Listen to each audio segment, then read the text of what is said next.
What's the one thing that DJs can do tomorrow to start making sure that what they do is better than anybody else? Hi, I'm Bill. This is Creative License. Thanks again for being a part of today's Dog and Pony Show. People hate it when I say that, but kind of feels that way, right? It's a circus, what we do. It's a circus. Anyhow, my sponsors are Electro Voice and DJ Event Planner and Disc Jockey News and Promo Only and Perfect Portals. What can every DJ do to be better? How about this? How about if you just adjust who you're focusing on when it comes to doing your job? See, most DJs don't get into this for anything more than to try to feel like they're more of a rock star, okay? They feel great. The applause is awesome. When people cheer, when you play a song, they're excited. It makes you excited. When you tell them to clap along and they clap along, that's great. You tell a joke and they laugh, this is awesome. It feels really good. That means the focus is on you. I mean, really, focusing on you more than the client is the thing that gets in the way of you moving forward more than anything else. I promise you, I know this to be true because that's what happened with me. That's where I was at my spot in my career where it was either I was going to quit or I was going to keep moving forward. I found a way to start seeing what I was doing from the perspective of the people I was serving, the audience, the client, the guests in the room, the parents of the bride and the groom. What does it matter to them that I'm there? What is it that they want me to do for them? Not necessarily what songs do they want me to play or what gear do they want me to bring, but how do they want this thing to turn out, right? It's more about the outcome that they want for the day and then focusing on that.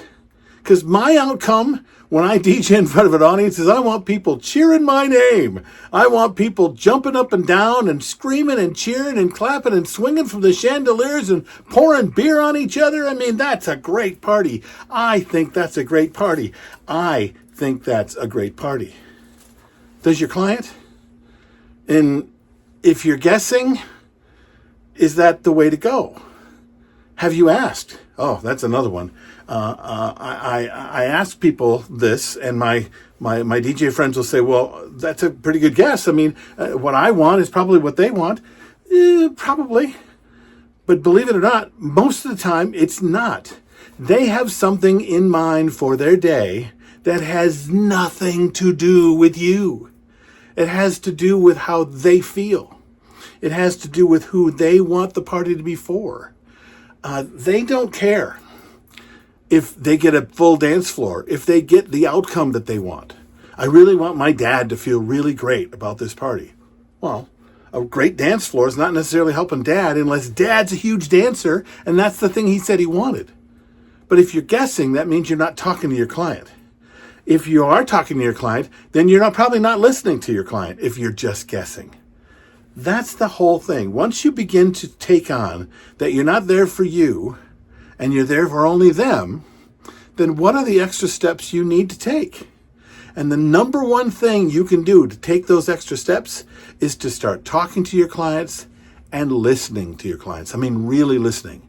Don't ask leading questions. What kind of music do you want? What kind of lights do you want? What kind of speakers do you want? What time do you want me there?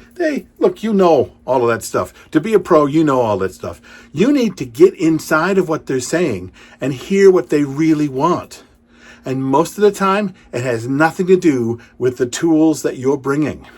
If they bring up the tools of the songs you're going to play, those are their best guesses to be able to get what they think that they want. You're just not paying attention. You're just not really, truly listening. One of the things I talk about extensively in my workshop is how to really listen to understand what your clients want. You can get that from me, but you can also just pay closer attention, right? Learn to listen more and talk less. What do you think of this? Write down your comments below. Do me a favor and like and subscribe and all that stuff. I'd love for this little show to be way more popular than it is. I'm Bill. This is Creative License, and I will see you next week.